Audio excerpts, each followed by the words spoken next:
Hey folks, we're going to get started. Hey everybody, we're going to get started in about 3 minutes. So if those of y'all that are down in the back want to come down and get a seat up front, there's plenty of good seats up here. Thank you. We'll get started in a minute.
Quick countdown, folks. We're going to get started in 1 minute now. So if anybody down in the back wants, we got a whole row of empty seats up front. Looks better for the camera. So please, thank you.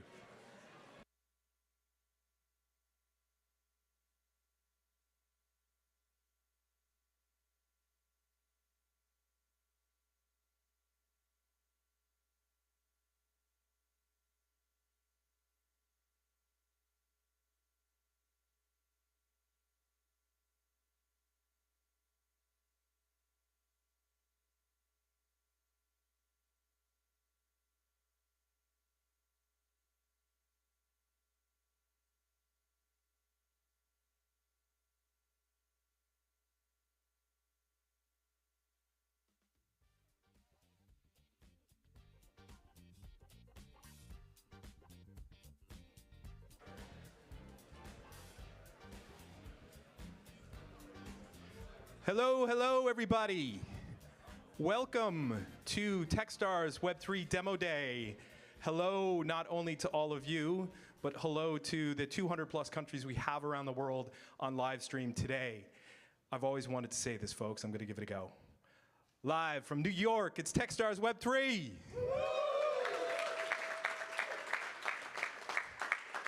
So this is me. I am the managing director of Techstars Web3. This is my third go-round with this cohort, the Techstars Web3 class of 2024. We've done 2 other classes before this, and I couldn't have done them without my partner in crime, Hugh McGurr, investment principal back there in the back. Give Hugh a round of applause, okay?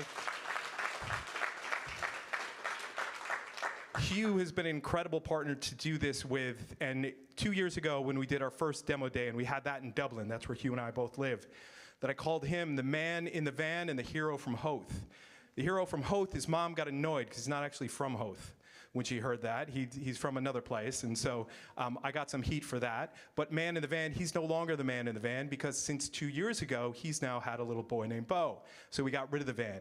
And what we're expecting is that all the founders here today their success will afford Hugh to get that next big white super van. So best of luck to all the founders in helping Hugh get that van, okay?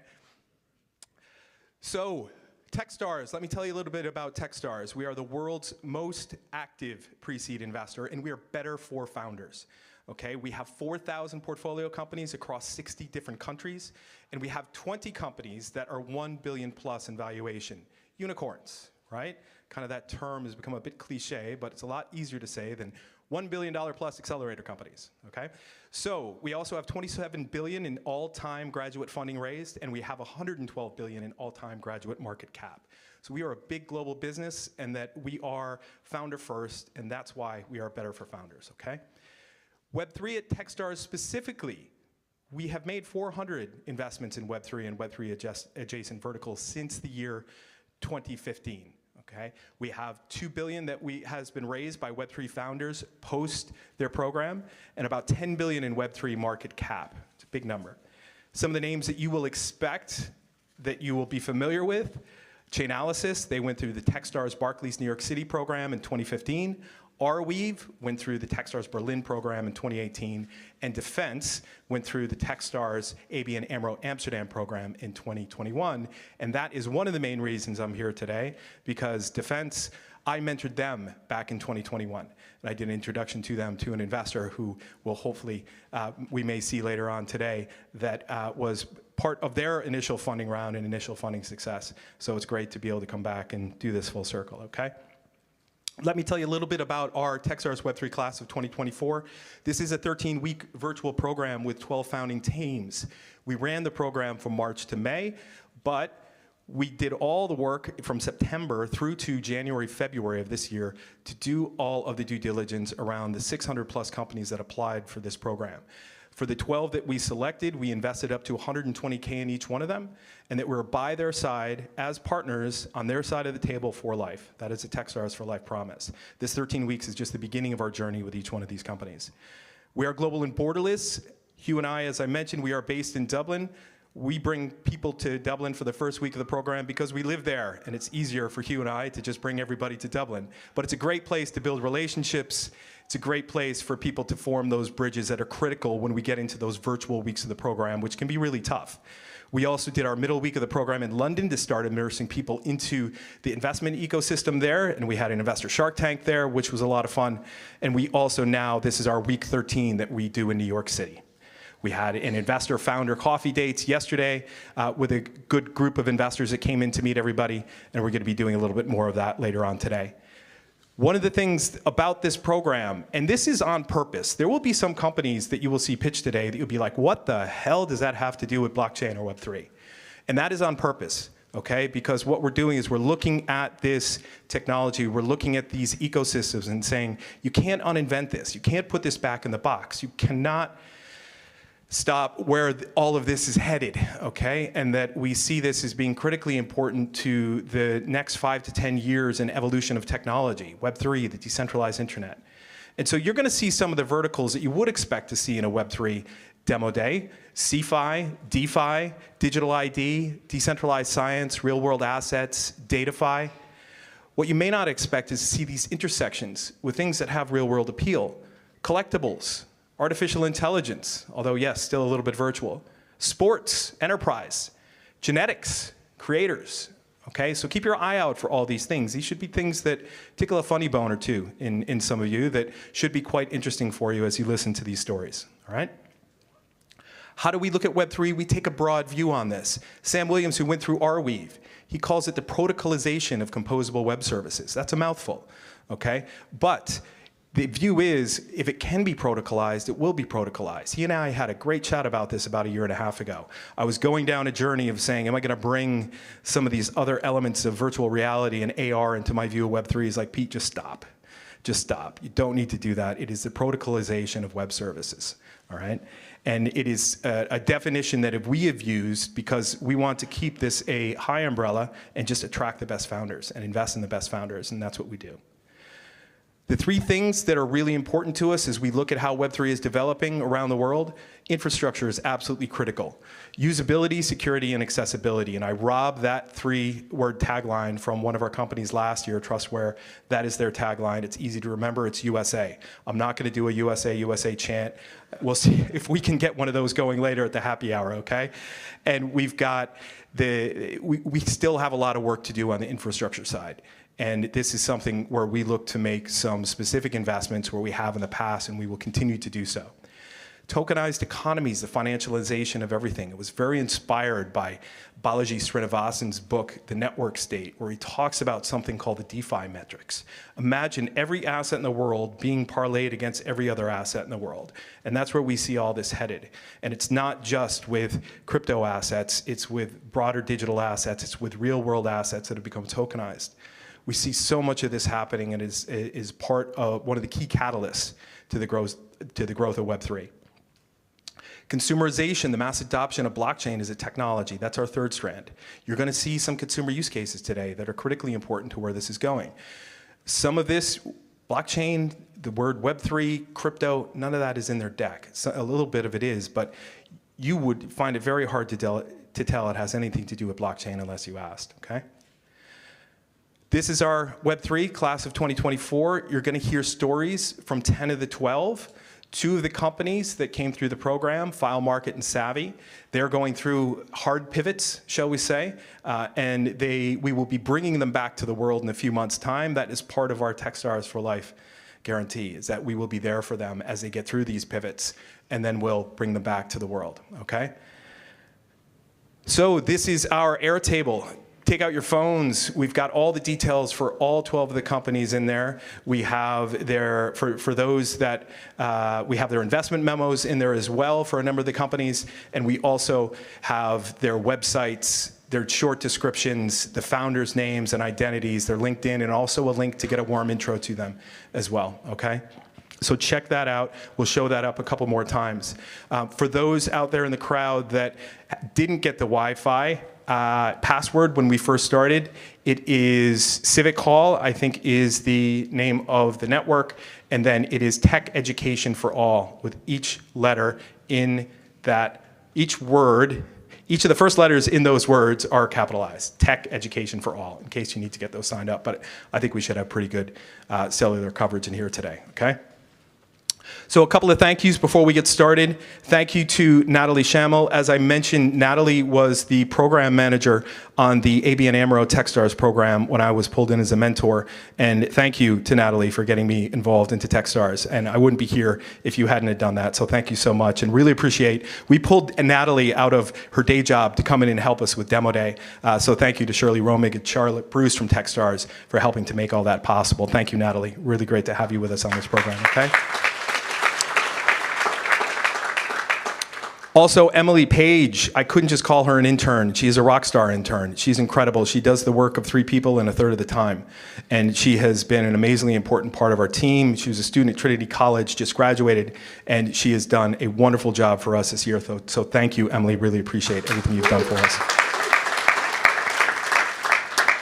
Also, our in-residence experts. We decided with all of our mentors this year, we were going to focus on those that can help us that had been fundraising in Web3 before, building product in Web3, or selling in Web3. And we got 2 great mentors in residence that helped us. We've got Adrian Grant, who came in, and he worked with us on the build side as a mentor in residence, and also Landon Howell, who is a mentor in residence on the sell side and experience in selling in Web3. So thank you very much to Adrian and Landon, our 2 incredible mentors in residence. Thank you. Also, we have Andrew Tizali from Philip Lee. He was our counsel in residence, and Paul Smith from Possible.ie. He was our coach in residence and coached all of the founders. He's even coached me in the past, and I'm still here, so it works. Okay, so definitely give him a look. He's an incredible coach. He's really good at it. Big thank you to all of our mentors. We cannot do this program without our mentors. Hugh and I like to say we outsource ourselves to the mentors, but not just for what we can do, it's what we can't do. And all these mentors bring in some incredible skills from companies around the world that we've really doubled down this year and said, we're going to go with an overwhelming majority of mentors who have succeeded in Web3 in the past and have these specific skills that help these founders move faster. That's a whole point of an accelerator program. It's in the word, right? We need to get people moving faster and to learn from these mentors' experience in the past and enable these mistakes that founders typically make to be shortcut. And that let's get around that and let's just move fast with these knowledge that these mentors have. So thank you to the mentors. Really appreciate all the work that, and a few of you are here today, so thank you. Thank you to all the speakers as well who came into our program and helped deliver content. This is a big part of the educational journey of coming onto a Techstars program, and these are some of our global network partners, but also just some folks from our network who are really good and really knowledgeable. Folks like Lou Kerner, who's here today, came in and gave us a talk on communities in Web3 and building communities and crossing that divide between Web 2 and Web 3 with how you're building your communities together. So thank you very much to everybody who delivered an educational session for us on the program. Also, a couple more, Aleph Zero have been our Techstars Innovation member on the program. We've got Piotr Sachuk as well as Antony Zolchek, who have been instrumental in connecting us with the Aleph Zero ecosystem. It's a layer 1 blockchain that is blazingly fast and exceptionally private. And they've been very, very good to us in providing us with mentors as well. They took part in our screening committee, and we've done some joint content creation with them as well, one of which would be the Money Never Sleeps episode. That's my podcast that I do with entrepreneurs, with folks in my network. I did an episode with both Antony and Piotr last month on building the Aleph Zero ecosystem. So check that out, definitely worth a listen, okay?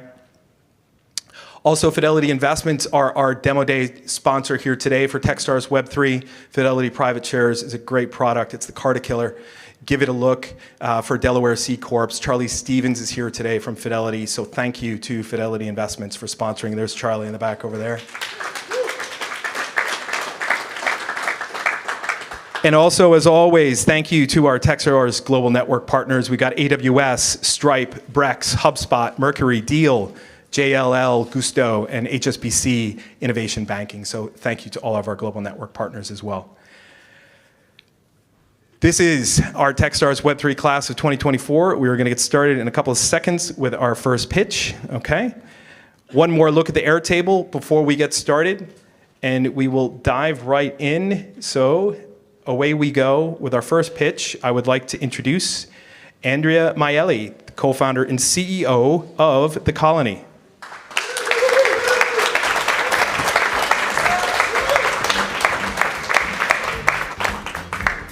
Hi, it's great to see a full house, and I want to say hi to everyone live streaming in. I know that we have a lot of team members, friends, and family that have supported us on this journey, and it just means a lot. So I am Andrea Maielli. I am the CEO and co-founder of The Colony, a social marketplace with integrated logistics solutions. You've obviously heard of collectibles, but my question is, have you heard of shoptainment? Shoptainment is a word that blends shopping and entertainment. QVC, everyone knows QVC, led the way with shoptainment. But shoptainment today is not limited to big brands.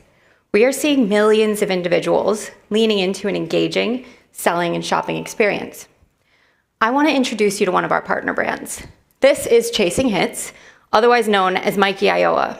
Mikey lives and breathes, and truly lives and breathes collectibles, specifically trading cards. He's built a business that brings in around $250K in annual sales and a community around that business. He spends 5 hours a day live streaming, engaging, and creating content for that community. But there's a downside. The downside is on the back end of that business, Mikey then has to spend another 4 to 5 hours on logistics and distribution. That's half of his workday. It's a massively limiting factor. If Mikey sells 500 assets in a week, he has to package up 500 assets. He has to manage 500 transactions and ship out 500 packages. Until now, there hasn't been a solution.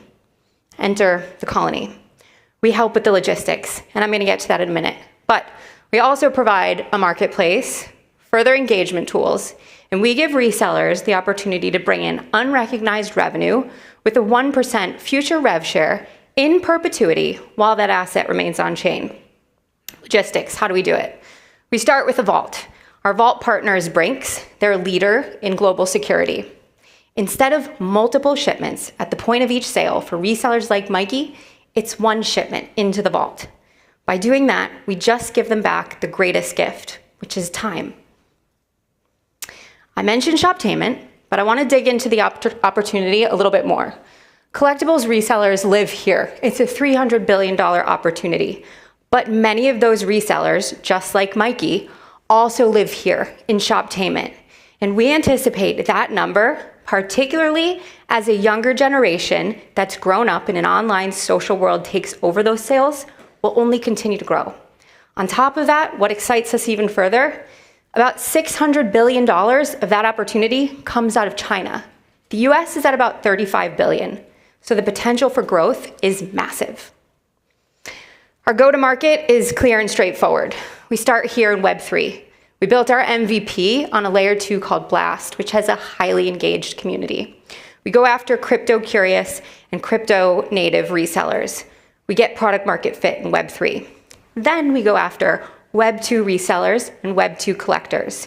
We lower the barrier of entry with tools like social sign-in and the ability to pay with credit card. We introduce live streaming, and we go after the Web2 collectibles market in a big way. We're only a month old, but our traction's been extremely encouraging, particularly in the value of assets vaulted. At launch, the value of the assets in our vault was around $50K. In just 4 short weeks, we've increased that number to over $500,000. We've also driven over $150,000 in platform sales in 4 weeks. We'd have 5 drops on our launchpad. 1 happened this morning, and each one has sold out within seconds. Thank you. Thank you. It's been a lot. We're excited, though. Our collectibles model is clear and straightforward. We take a percentage of fees on our marketplace and drops in our launchpad. We add in a future subscription model to Vault, and we add on concierge services like grading to Vault. And here's the team that's bringing the colony to life. We are a Web3 native team that has shown up every single day over the last few years. We've taken notes, we've paid attention. You might call it an obsession. But we've also spent time leading up to Web3 in companies like FIFA, Bally's, and Dream11. We have complementary skill sets. We know how to ride the middle, and we know how to execute. So where do we see the colony in the future? Well, we are the company that has brought collectibles on chain. We've made ourselves truly indispensable to resellers. My question to you is, are you ready to join us on the journey as we make our mark on the history of collectibles? Thank you.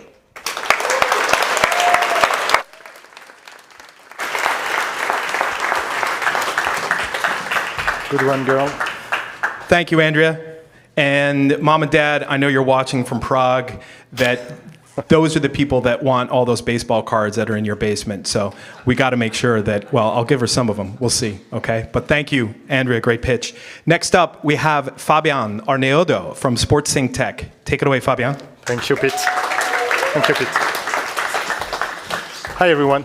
I'm Fabian Arneodo, founder and CEO of SportsSync Tech. So yes, it's me, 25 years ago, highlighted in red. It was the beginning of a journey where I got to play basketball at a semi-professional level, and eventually be involved with the French national team, playing tournament, etc. At the time, I had coaches, assistant coaches, who came after every practice, game, sports camp. Was a bit a pain in the ass. I love them. Give me my stat. The brand gave me my shoes, and the club gave me my outfit. I thought this support was normal for an athlete. And 25 years later, I joined the amateur side. As a member of an amateur sports organization and a player, I was so frustrated to find no process, no brand, no player statistic, just an operational nightmare. For example, organizers waste more than 20 hours per week just in admin. This is time they are not spending with the player. It's super stressful. You need to organize tournament, manage player statistics, engage player and coaches.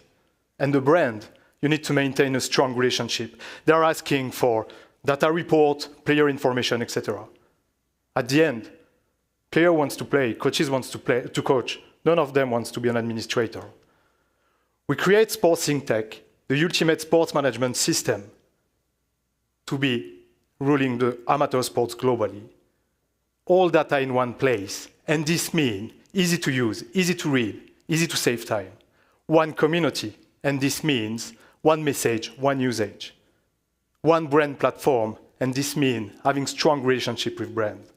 On the left, this is our SaaS app, which solves the operational nightmare and bring the best accurate data for amateur sports organization. And on the right, this is our CRM for brand. Instead of doing spray and pray, the brand can do better targeting and smartest investment. And in the center, we create a sports ID, where organizers can aggregate, own, gamify, and enjoy and engage players and coaches. The market opportunity is huge. Just in Europe, it's more than 1 million amateur sports organizations. On top of that, the brand invests more than $23 billion in sponsoring for amateur sports. And you have more than 280 million amateur athletes, engaged with an amateur sports organization.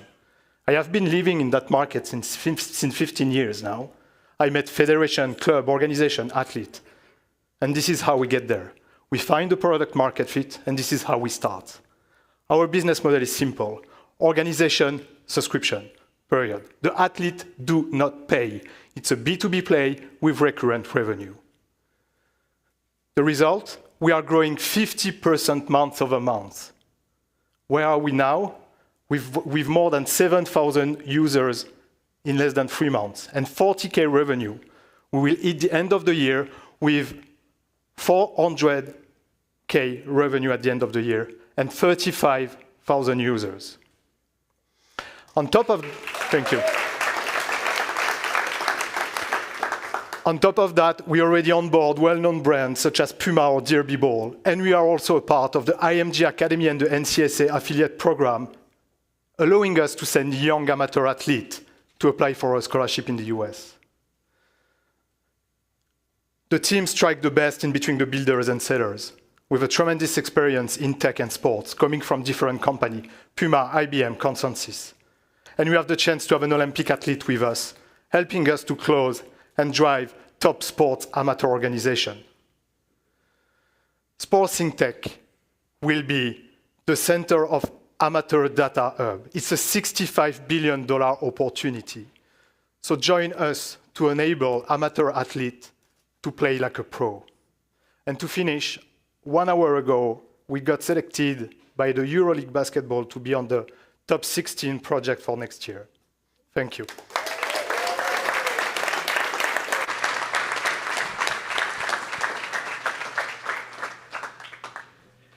Thank you, Fabian, and congratulations on that. A huge achievement to get right on demo day. It's great news, fires you up, give you a bit of adrenaline, but you know what, players got to play, right? So moving on into the third slot, we've got Renee Pinnell, co-founder and CEO of Artisan. Renee, over to you, pal. Thank you, Pete.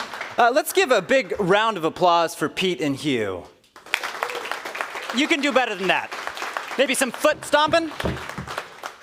One more time. I'm not going to leave until we get this. They've worked so hard on this program, and I know how hard it is to run an accelerator because I used to run one. We raised about $50 million for creators. It is a tremendous amount of energy that goes into putting on a program, and they have done a fantastic job. I think all the entrepreneurs in the program owe them a huge debt of gratitude. So please, one more time, just a big, warm round of applause for them.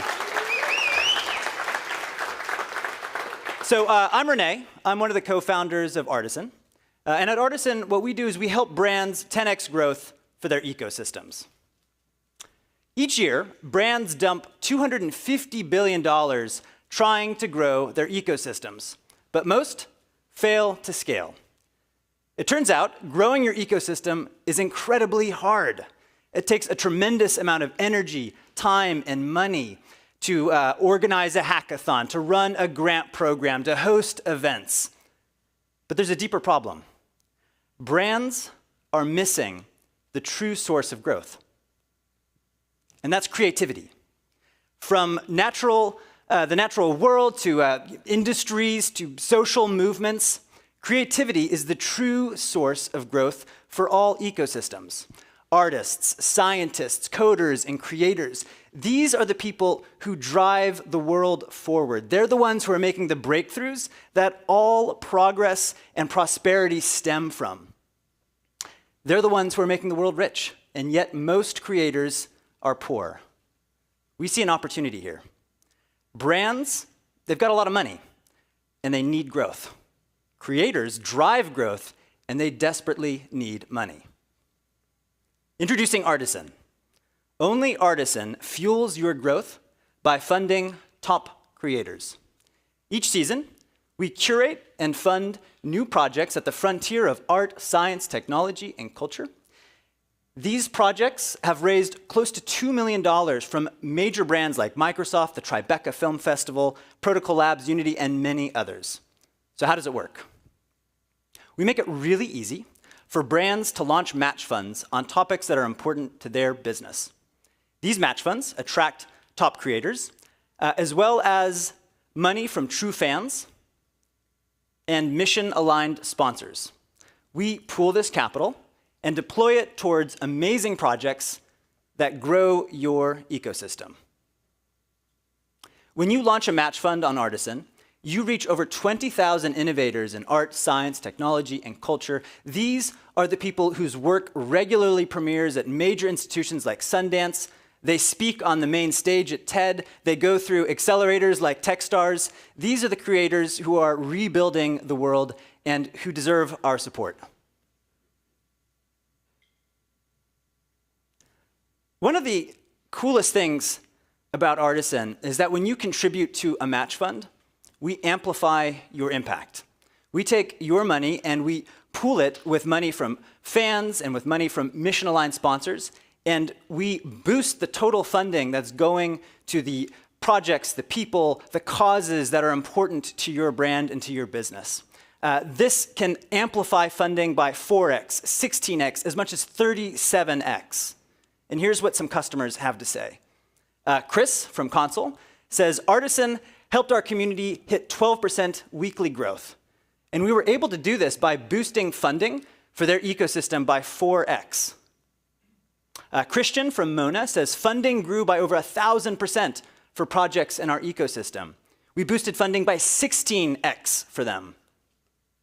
David from Funding the Commons says, Artisan helped us turn $10,000 into $364,000 of impact. This is transformative to the businesses that David runs, to the businesses that Christian runs and Chris runs, and it's transformative for the creators and their ecosystem. It's also transformative for our business.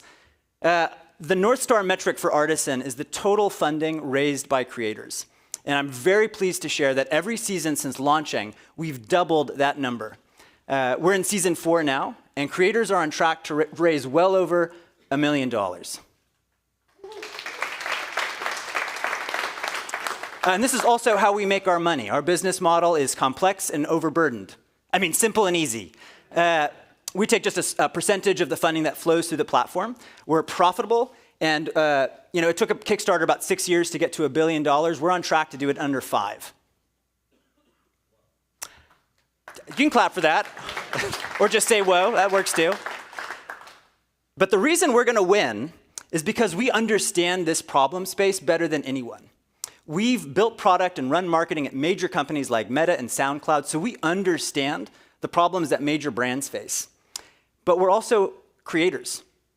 Each of us has a discipline outside of what we do at work. We're mathematicians who are musicians. We're coders who are painters.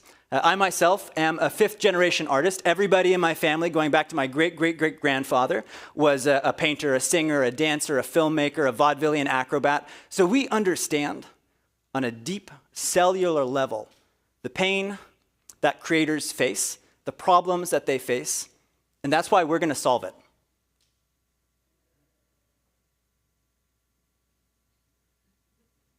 The vision for Artisan is to build the most effective vacuum cleaner the world has ever seen at sucking up capital and efficiently and effectively deploying it to the most deserving creators. And we're working with Sam Williams, who you've heard about a lot. He's the founder of RWAs, on the tokenomics for a system that will allow our community to own and operate what will be a $1 billion+ fund for human creativity. So if this vision excites you, if you want to help brands accelerate their growth, if you want to support the most talented creators in your community, I hope you'll join me. Thank you.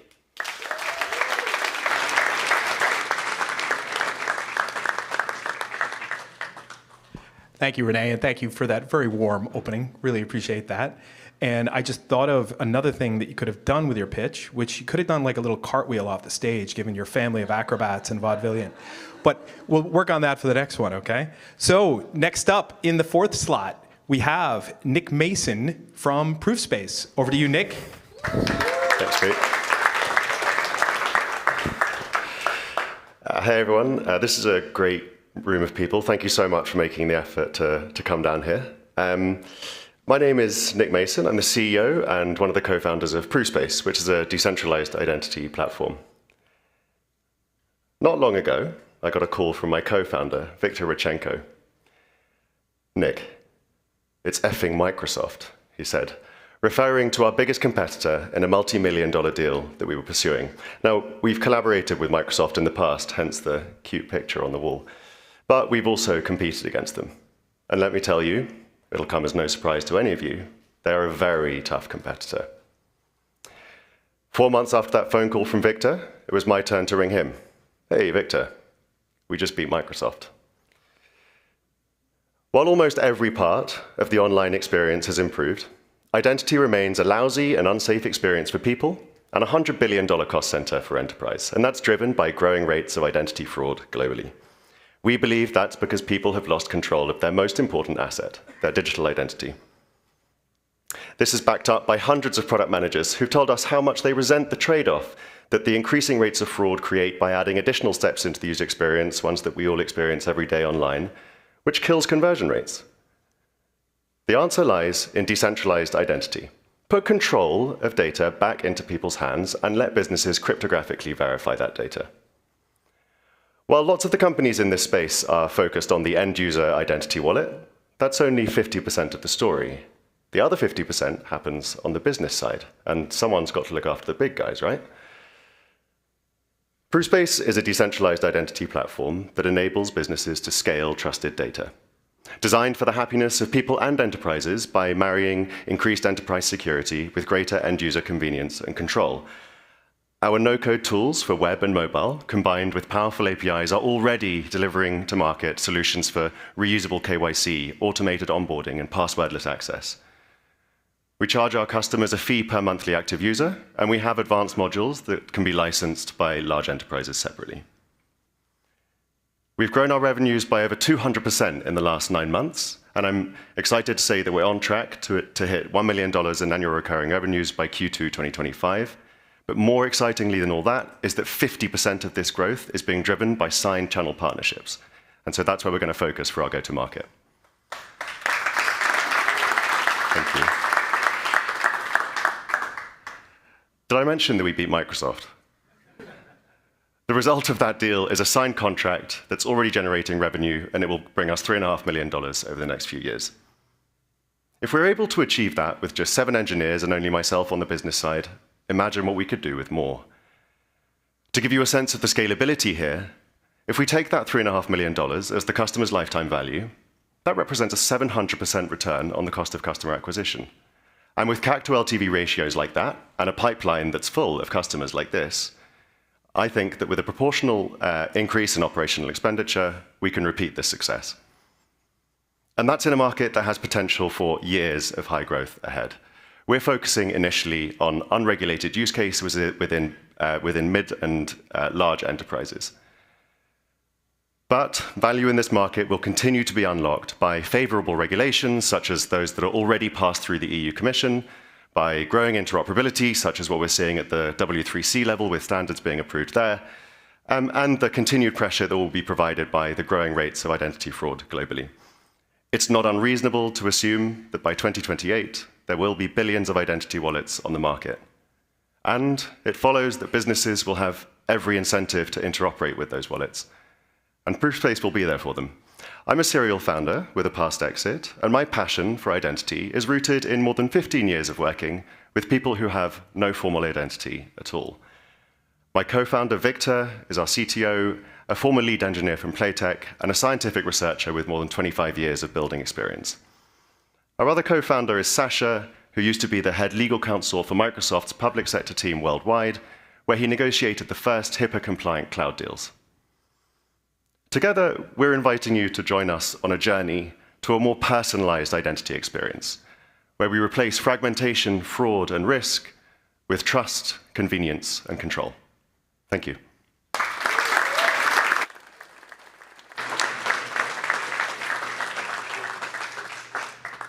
Wonderful, thank you, Nick. He's a tall drink of water. You got to get up on your tippy toes when you go to hug it out with him. I highly recommend it, though. Okay. Next up, in the 5-hole, we have Kenny Ezeji Okoye, the co-founder and CEO of Millicent. Over to you, Kenny.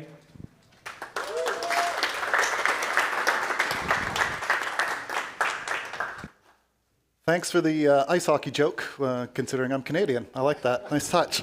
Hey, everybody. I'm Kenny, the co-founder and CEO of Millicent, where we're building a unique Layer 3 blockchain at the convergence of TradFi and DeFi. Before we get started, I want to ask you to take a second and imagine you're driving down a road. Now, you're probably picturing something like this. Unless you're from New York, then you're picturing the hellscape I've spent the past week navigating. But to most people, roads are pretty comfortable places to be and really useful tools.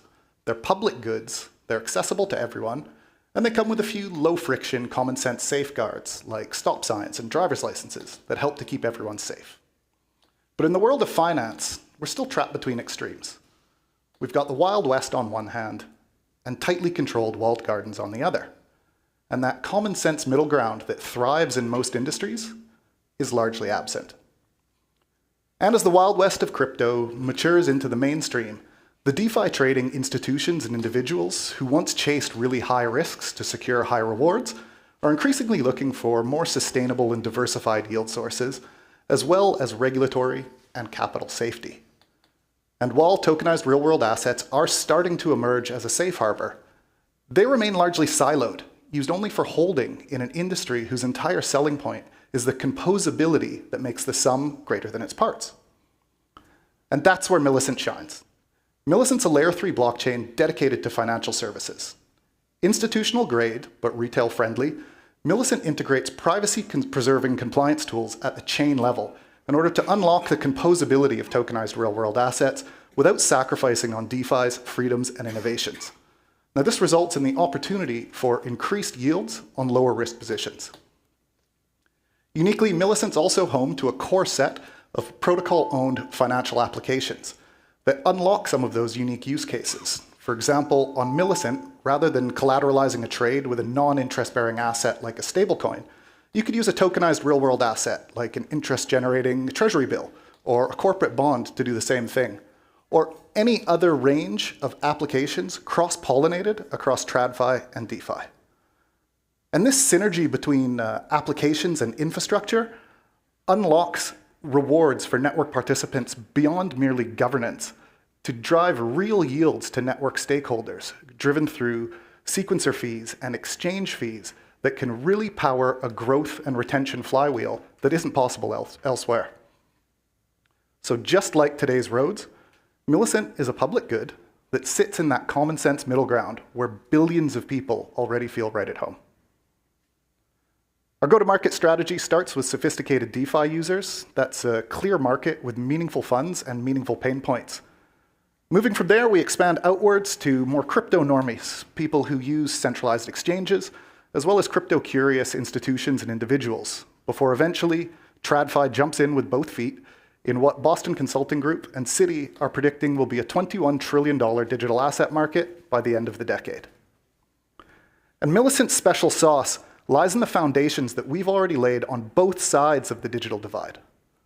For our more DeFi-centric go-to-market, we've got partnerships and funding with Arbitrum and Near, two of blockchain's biggest ecosystems, while our settlement chain, Base, gives us day one distribution not only to billions of dollars of liquidity, but also to more than 100 million pre-KYC'd individuals who can interact with Millicent directly from their existing Coinbase accounts. And unlike others in our space, we've also laid the foundations for long-term growth into the world's largest markets. Just this morning, I was on a call with the Bank for International Settlements and 30 central bankers. We've worked with some of the world's largest central banks. We've won awards from the G20. We've got funding from the UK government. We're supported by institutions like Barclays and Bank of America. This is pretty unusual for a Web3 company.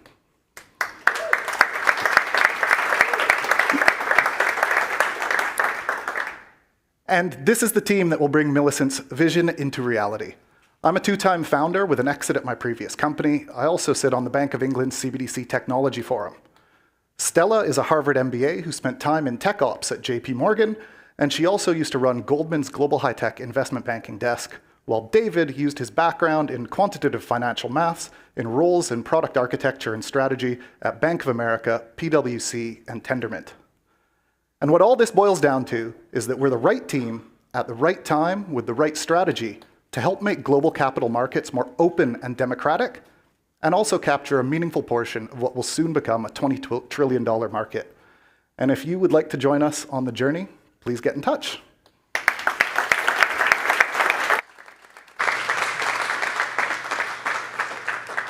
Thank you, Kenny. Great to hear Kenny's story as being one of the main reasons I got into the space to begin with is exactly what he's doing with his team. So well done, Kenny. And we are halfway home now. Speaking of home, shout out to the kids. I know they're watching on live stream as well. It's not quite bedtime for them yet, but hey, kids, see you on Sunday. Next up, we have got the clicker telling me that it's Lantern. So welcome up, Jungwon Kim, co-founder and CEO of Lantern. Take it away, Jung.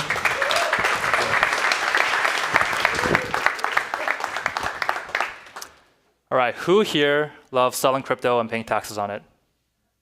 All right, you guys suck. Just kidding. Most people don't. My name is Jung, and I'm the CEO and co-founder of Lantern Finance, where we make it easy for anyone to access loans against their staked crypto. Today, if you want to access dollars against your crypto holdings, whether it's to buy more crypto, pay down credit card bills, buy a car, whatever it might be, you have to first sell your crypto and trigger capital gains taxes. Loans are a solution to this problem. However, CeFi lenders of the past, like BlockFi and Celsius, blew up due to poor risk management. They were lending out borrower collateral on under-collateralized or even unsecured bases. And in a market as volatile as crypto, that wasn't the best idea. And sure, there's DeFi lending, but for those with a lot at stake, it's not ideal due to compliance and tax headaches, smart contract risk, and subpar user experience. So that's where Lantern comes in. Lantern is a CeFi lender that offers investors access to not just safe crypto-backed loans, but loans against staked crypto assets. Unlike crypto lenders of the past, we don't lend out borrower collateral to institutions, and so we have no counterparty risk. The only counterparty is the blockchain itself. We make money in two ways. One, by charging a fee on our staking offering, and two, by charging interest on our loans. At the peak of the last market cycle in 2021, there were $5 billion worth of over-collateralized centralized loans outstanding. The bulk of this market was dominated by three players: BlockFi, Celsius, and Voyager. None of them exist today. They all blew up due to the risky, under-collateralized lending part of their businesses. This created a massive void in the market, and Lantern is filling it today. Since launching our custodial staking offering, we've grown to over 70 clients with more than $1.7 million worth of ETH staked on Lantern, all via word of mouth. We launched and closed our first loan backed by staked ETH in March. And now we're in the process of building out our non-custodial staking offering, driven by strong demand from a higher net worth audience. For this, we already have over $15 million worth of ETH in staking interest and over $1.3 million in loan interest. Oh, thanks. Thank you. Yeah, we got this far by relying on our network and by building new relationships to supercharge our growth. We're building relationships with distribution channels like registered investment advisors and tax practices for our high net worth clients, as well as hosting events at conferences and building out our thought leadership presence. In short, we know where our clients are and we're meeting them there. Our team is well positioned to build and scale Lantern. Both my co-founder and I come from extensive lending and crypto backgrounds. Between the two of us, we have over 10 years of lending experience across institutions like Silicon Valley Bank and Blackstone. With Lantern, we're building a future where anyone can access the full breadth of crypto financial services as easily as they can with TradFi today. So join us on our journey, and please keep an eye out for how we illuminate the crypto experience for the next billion users. Thank you.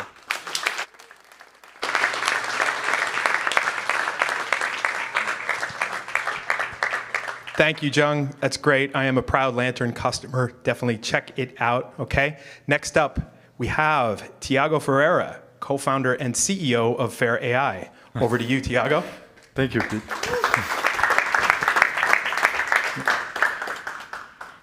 Hi, everyone.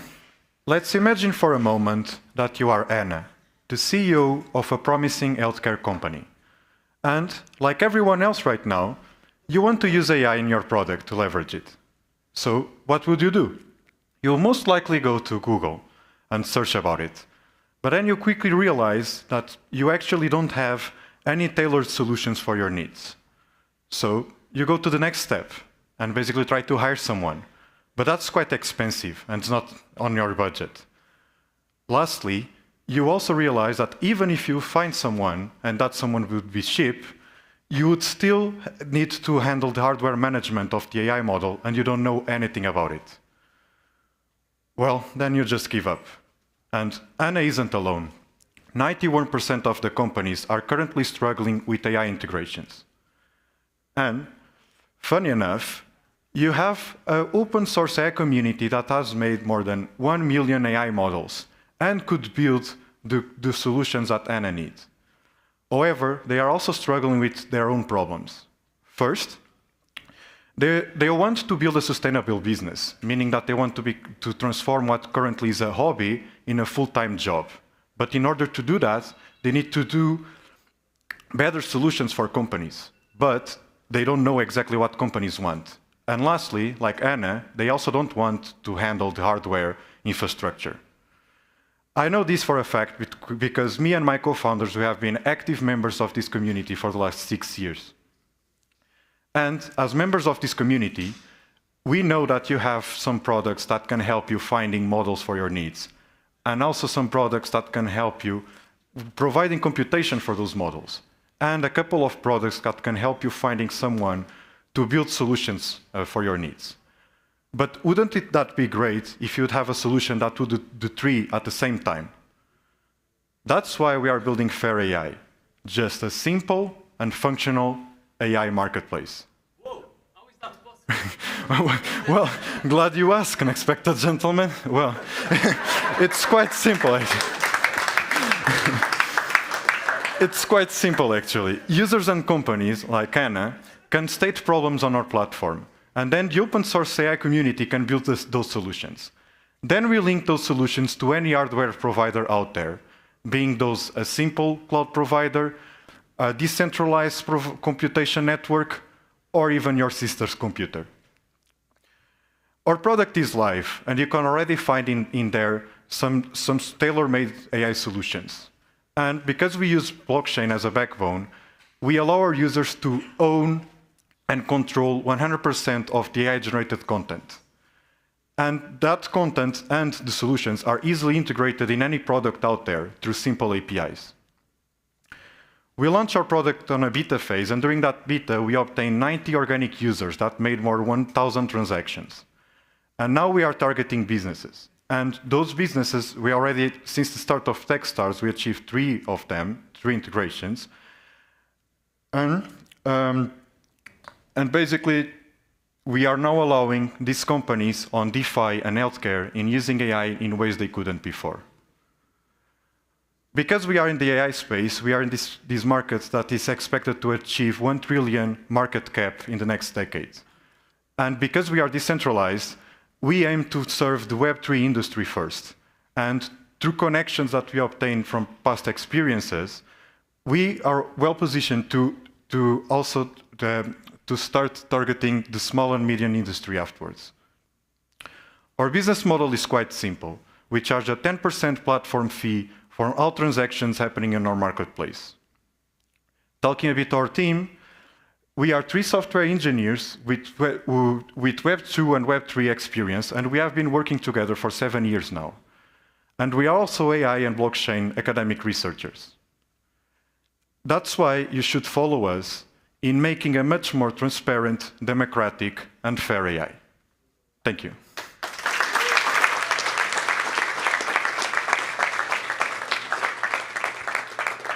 Thank you, Tiago. Seems fair to me, and thank you, Unexpected Gentleman, as well. That was tremendous. So, moving right ahead, we have, next up, Daniel Uribe, co-founder and CEO of Genobank. Over to you, Daniel. Thank you very much. Thank you, Pete. It's a pleasure, it's an honor to be with you today. And my name is Daniel Uribe, and I will tell you my story. In 2017, my son suffered an accident, and he was diagnosed with a rare disease that prevents his blood from clotting properly. My wife and I were very concerned because he was bleeding a lot. So the doctor recommended an experimental drug, and the problem was that after 15 shots, his pediatrician stopped the process because it was not working. That was not the worst part. It was a 300,000 bill, but what scares the most out of us is because his brain could have been damaged permanently. Thank God my son is doing okay, but we are not alone in this process. My wife and I literally were very concerned because we consented out of fear and helplessness, but not because we were able to analyze the evidence that was backing the first diagnosis in the first instance. This is a huge problem nationally. It turns out that 800,000 patients die or have permanent disabilities every year in this country because of medical errors. Imagine, misdiagnosis is more dangerous than wars, right? So, not everything is bad news. A recent study from Johns Hopkins says that if we incorporate computer algorithms into the process of diagnosis, this amount can be reduced up to 50%. So it can save 400,000 patients every year. That's why we created our platform. It's a platform that allows patients to own, access, and understand their healthcare data. So here is how it works. First of all, we tokenize families' biosamples as data NFTs, sorry. Then we create a virtual machine that acts as a data vault. And finally, we connect it to the world with AIs, doctors, laboratories, whatever it needs. But all the insights, all the conversations are owned and controlled by the family. We leverage our competitive advantage. Our secret sauce is our recently patented family bio wallet. Is the first patent that comes from the DeSci world. This is one of the biggest contributions that we can have today.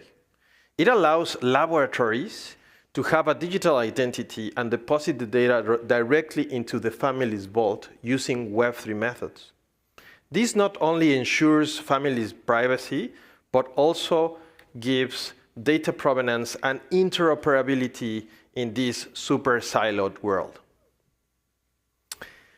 By using my own platform and our embedded AI conversational technology, I was able to explore my own son's data.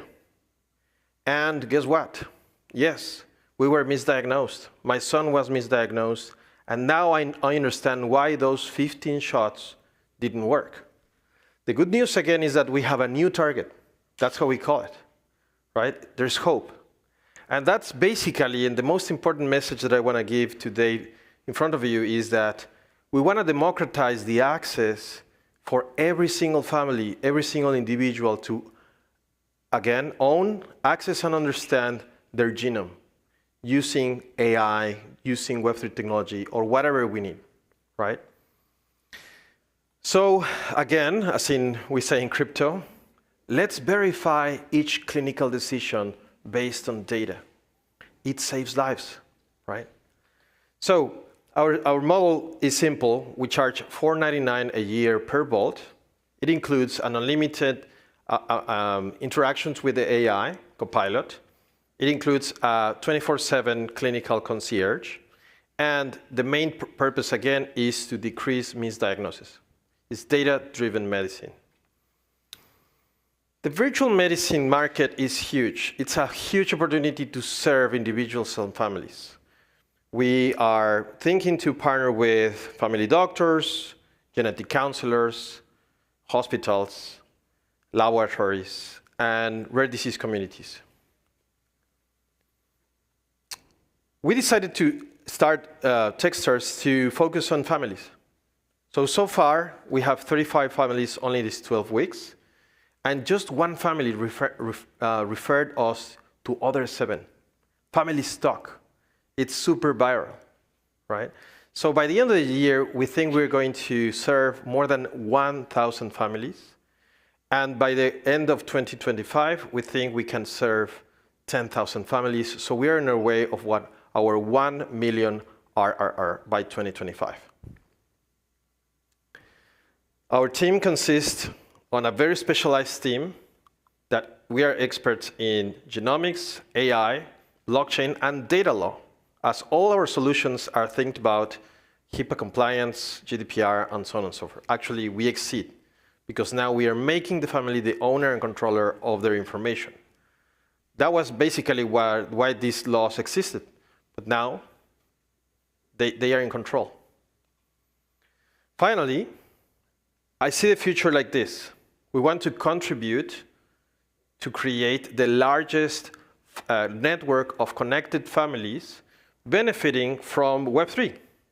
Everybody's connected, everybody owns its data, but they are only connected to net positive relationships, right? Laboratories, doctors, biobanks, decentralized clinical science, and everything. So the main idea is how we accelerate drug discoveries and personalized treatments in a decentralized world.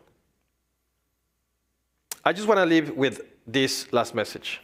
If you like, let's pretend you are a researcher, that I am a patient looking for a solution, that I have a rare disease, and I'm exposing for the first time my data using Web3 methods. So please scan this QR code and request my data.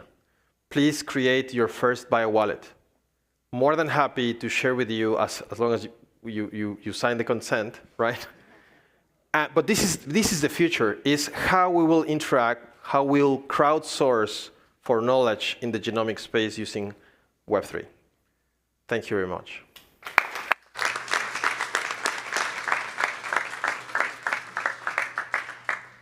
Thank you, Daniel. Moving story. Let's see, moving right ahead. We're on the home stretch now, folks. Last 2 to go. And we have, next up, Sebastian Varela, co-founder of Ember AI. Over to you, Sebastian. Thank you.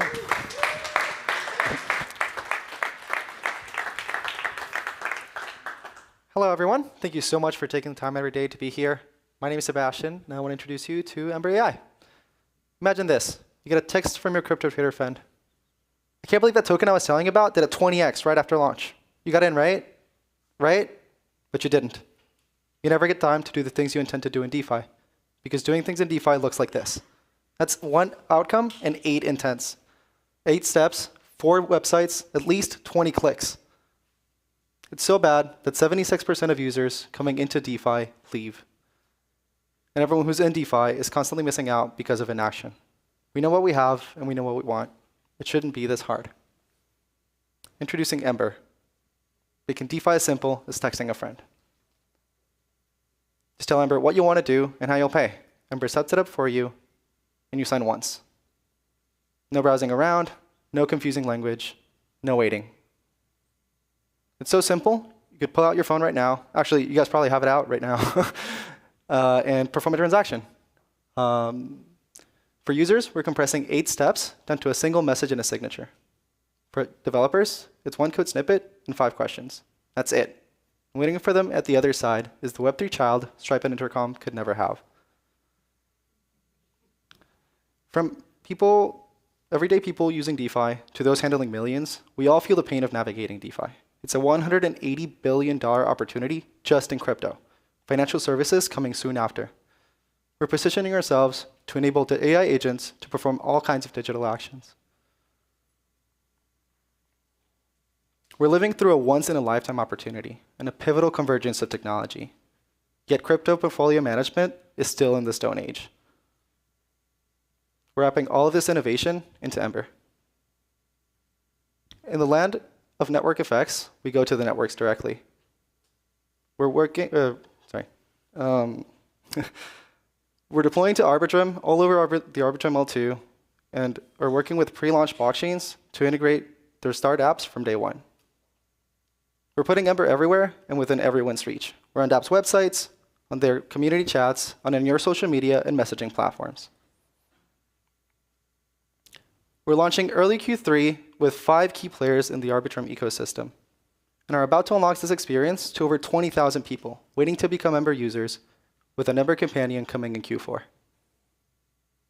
Our business model is plain and simple. We take a 1% fee on all transactions that go through Ember.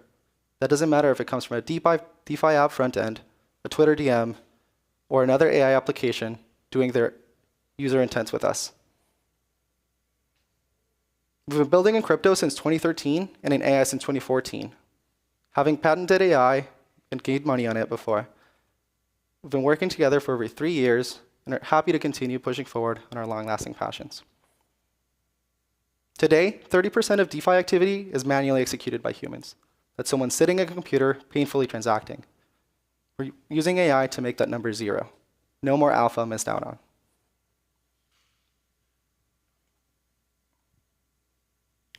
We're achieving a 0-click digital experience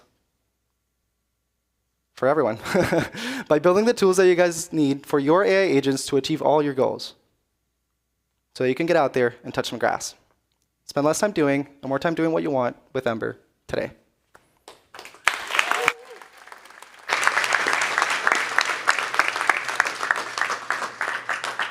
Well done, Varela. Fantastic. All right, we're on our final pitch of the day. Over to Julia Kemp, the founder and CEO of PawPass. Julia, over to you.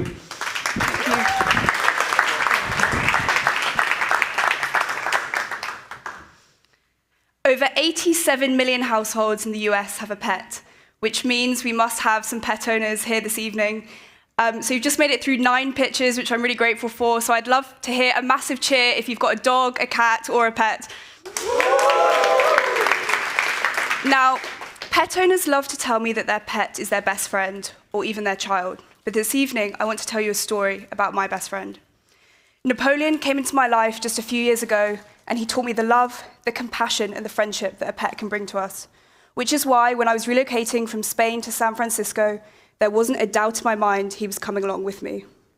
Now, for those of you that didn't cheer, I think we can all agree on one thing, that moving house is incredibly stressful. But let me tell you, that stress doesn't even come close to the stress of trying to get your best friend across the ocean with you when you have no idea what that process is and know where to find that information. And for me, this is what followed. I had multiple vet visits. I had mounting vet bills of thousands of euros. I had constant calls to customer service teams at airlines. But what really struck me was the vast amounts of physical paperwork that I had to fill in by hand. I had the fear that I wouldn't make my flight. But more importantly, I had the fear that my pet would be taken away from me. So you can imagine my relief when I finally got Napoleon into the cabin of the flight and safely into my home in San Francisco. And this is Napoleon actually in the cabin of the flight as I did my layover in Philly. It wasn't until I relocated back to the UK again, and this entire process had to be redone, and all of the paperwork was now not valid, I asked myself, why is pet travel so unbelievably difficult? With 78 million households across the US with a pet, and 78% of you currently traveling every single year with your pet, this is not just Napoleon's story. This is the story of about 67 million dogs across the country. When I became obsessed with this problem and I wanted to look into the why, I realized that these issues exist across the $114 billion animal health industry because of the archaic, fragmented, and traditional way we're handling our animal health data, which is based completely on paper. This causes a whole host of issues across a range of different use cases, such as the operational inefficiencies in the import and export of animals, fraud and tampering in insurance, biosecurity risks, and more. And that is why I created PawPass. PawPass is the first ever digital ID for animals to digitize veterinary paperwork, vaccine history, and travel documentation so you can share verified credentials of your pet with just a QR code. With such strong consumer demand on the travel side, we're launching with travel with our verified credentials with zero-knowledge proof, our digitized medical records and travel documents, and our automated trip planner. We're turning months of time and thousands of pounds to just 24 hours and 99 pounds. We are turning weeks of time into just mere seconds with our QR code. By building on blockchain and creating a unified and tamper-proof infrastructure, we are becoming the single connected source that's connecting pet owners, vets, and third parties together. Travel is our beachhead, our go-to-market, and our first use case in a $2.9 billion market in the UK alone. As we find product-market fit through credibility and partnerships, we can scale to other use cases, such as the $12 billion insurance market, the $22 billion vet services market, which sits in the $114 billion animal health market, which is in the $350 billion global pet market. But that's not all. We're the first mover in a completely untapped market, and we're creating a brand new category. We're combining pet tech solutions, traditional pet services, and blockchain ID solutions for humans. We're launching with a B2C annual subscription model, but we're rolling out a B2B commission-based revenue stream with our partners. I'm really excited to say that we launched our closed beta just 10 days ago. These figures are already old behind me. We've got already 200 users signed up. We've got over 2,000 people on our waitlist. We've got 4,000 people across our social media channels, and we've got 3 partners lined up for our launch in August 2024.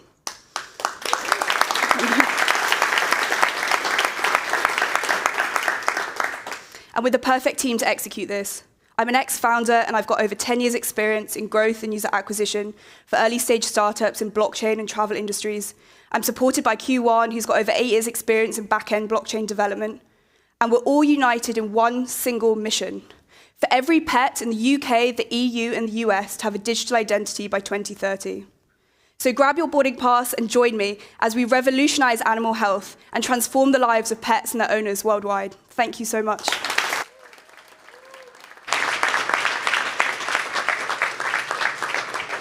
Thank you, Julia. And that is 10, all right? So, founders, incredible job with all of that today. Wonderful stories, wonderful pitches. This was tons of work to get everybody to this point. And all that this really is how do we talk to investors about business? How do we talk to consumers? How do we talk to customers about our business? And that's what it comes down to. So hopefully they connected with all of you today with their stories.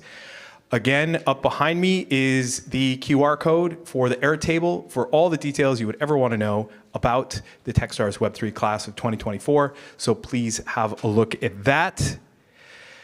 This is, again, back in Dublin. And now I'd like to say to all the founders, you can take your caps that you wear when you graduate from university. You can toss them up in the air. Congratulations, you are all now Techstars grads. So well done, everybody.